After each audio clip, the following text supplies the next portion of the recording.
Salut à tous et bienvenue sur AZ237. Renate vivait avec sa grand-mère dans une petite ville entourée de forêts. La nature y était magnifique.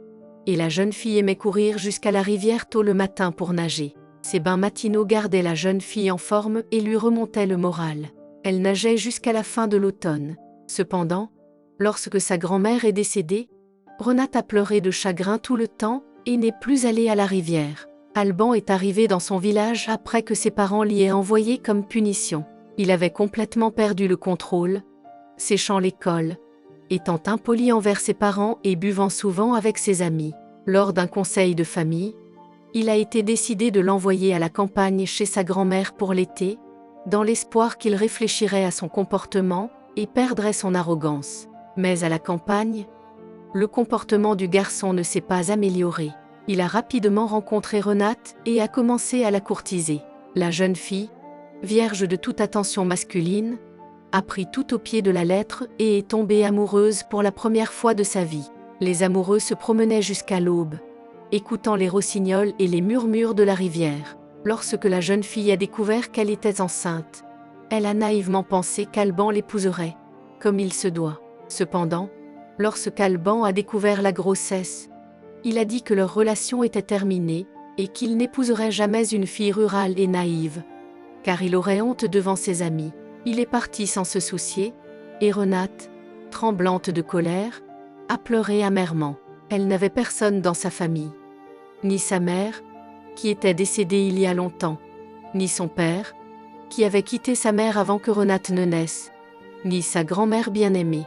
Peu de temps après, les parents d'Alban sont arrivés dans une voiture de luxe depuis la ville, et il a quitté joyeusement la ville détestée. Des rumeurs sur la grossesse se sont rapidement répandues. Les voisins chuchotaient dans le dos de Renate, et après avoir versé quelques larmes, elle a rassemblé ses quelques affaires et a déménagé en ville après avoir terminé l'école.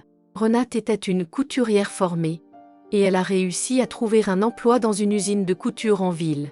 Au moins, elle avait un emploi et pouvait vivre dans un dortoir où elle payait un petit loyer.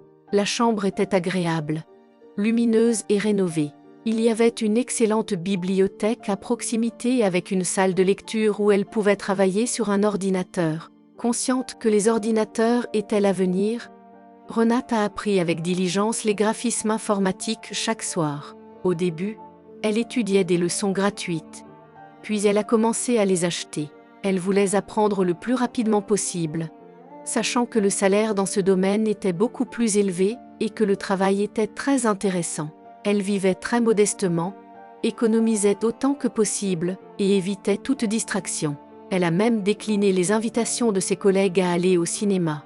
Elle a économisé de l'argent et en a emprunté le reste à son amie Lisa pour suivre un cours de graphisme 3D pour créer divers objets virtuels et personnages de jeux. Bien que Renate n'ait jamais joué à des jeux informatiques et doutait de ses compétences, lorsqu'elle a vu une publicité sur un bus, elle s'est fixée comme objectif d'acquérir cette compétence. Quelques mois ont passé, et Renate a reçu un certificat de formation et suffisamment de connaissances pour chercher un emploi en tant qu'artiste 3D. Elle avait besoin d'un travail à distance car son terme approchait, et elle ne pouvait plus aller travailler. Il était difficile de trouver un emploi, car aucun des employeurs ne voulait accepter un travail à temps partiel. Renate ne voulait pas non plus quitter l'usine parce qu'une artiste 3D débutante sans expérience n'obtiendrait pas immédiatement un salaire décent.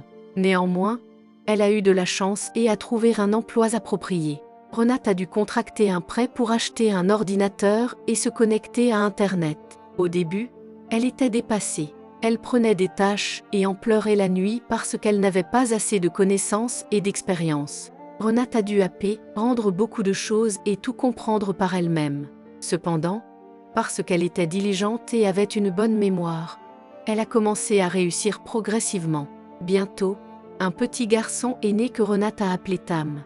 C'était un bébé fort et bruyant, mais après avoir été nourri, il devenait immédiatement calme et ne dérangeait pas la jeune mère. Quelques mois après l'accouchement, Renate concevait déjà des éléments décoratifs, des modèles pour des magasins promotionnels et des personnages pour des jeux informatiques. Non seulement elle dessinait et concevait des personnages, mais elle avait aussi un bon sens de l'objectif, ce qui plaisait à son employeur, D'autant plus que Renate ne manquait plus les délais et travaillait très rapidement.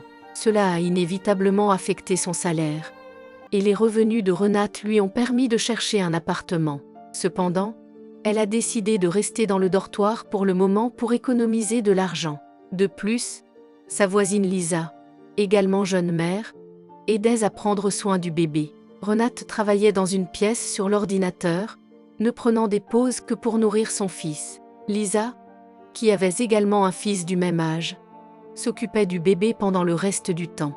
Un jour, la femme a été appelée au bureau de l'entreprise, et elle était très nerveuse. Il s'est avéré que dans l'une des filiales de l'entreprise située dans une autre ville, les choses allaient très mal. Les délais n'étaient pas respectés, et les clients déposaient déjà des plaintes. L'entreprise avait besoin de quelqu'un pour reprendre le projet et le mener à son terme. Renate a été choisie parce qu'elle avait fait preuve de diligence, de précision et de ponctualité. Bien que Renate soit très inquiète et ne sache pas si elle pourrait assumer une telle responsabilité, elle a accepté. C'était une énorme opportunité pour elle, non seulement pour se prouver mais aussi pour assurer un meilleur avenir à son fils. Renate a travaillé dur, étudié beaucoup et a réussi à terminer le projet à temps. L'entreprise était ravie et l'a récompensée avec une prime significative. Reconnaissante, Renate a décidé d'acheter un appartement pour elle et son fils dans un quartier calme de la ville. Elle a meublé l'appartement avec de beaux meubles et a même pris un chat. Bientôt, l'appartement est devenu un nid douillet rempli d'amour, de chaleur et de joie. La vie était belle. L'histoire de Renate et de son fils est un témoignage de la puissance de la détermination, de la résilience et de la capacité à surmonter les défis de la vie. Chacun peut tirer une leçon de son expérience, qu'avec du travail acharné et de la persévérance, on peut changer ses circonstances et construire un avenir radieux pour soi-même et ses proches. Quelle est votre opinion au sujet de cette histoire? Dites-le nous dans les commentaires. Merci d'avoir regardé la vidéo. Surtout n'oubliez pas de cliquer sur le bouton j'aime et partager autour de vous. À très bientôt sur AZ237.